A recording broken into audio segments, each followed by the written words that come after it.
Umabot sa 16 line items worth 1 billion pesos ang umano'y requested projects ni Vice President Sara Duterte sa 2020 DPWH budget habang nakaupo siya bilang alkalde ng Davao City.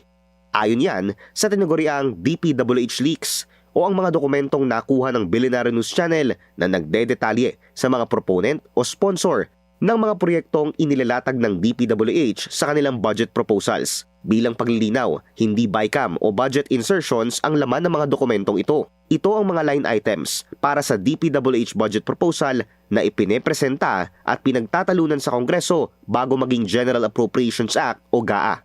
Inappropriate intervention kung maituturing ang pagre-request ng isang politiko ng proyekto habang binubuo ang NEP ayon kay former DPWH Undersecretary Roberto Bernardo.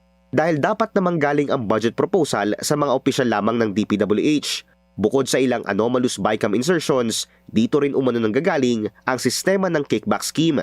Yusek Cabral would tell me that she would communicate and meet legislators to inform them of the amount of their allocations and ask them for titles of projects that they want to include in the DPWH budget. Sa pagsusuri ng Billionaire News Channel, tumagos sa 2020 GAA ang 16 requested projects ni VP Sara. Dalawa rito nakalista sa pangalang Mayor Sara Z. Duterte / RD Alan Borromeo, Region 11. Road projects ang lahat ng mga line item. 15 ang makikita sa Davao City, samantalang isa naman sa Davao del Sur.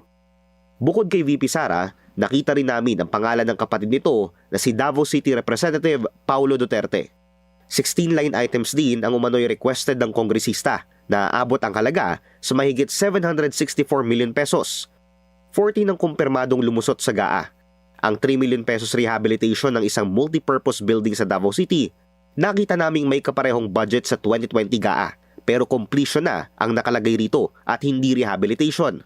Ang isang 149 million peso road project naman sa Davao City, tila nahati sa dalawa pero napunta pa rin sa iisang kontraktor. Lahat ng proyekto matatagpuan din sa Davao City. Samantala, 4 na proyekto rin ang nakalista kung saan ang nakalagay na proponent ay si former presidential spokesperson, Attorney Harry Roque. 2 ang tumagos sa GAA worth 2 million pesos each. Ang 4 na requested items ay matatagpuan sa Ifugao, Batangas, Cavite at Laguna.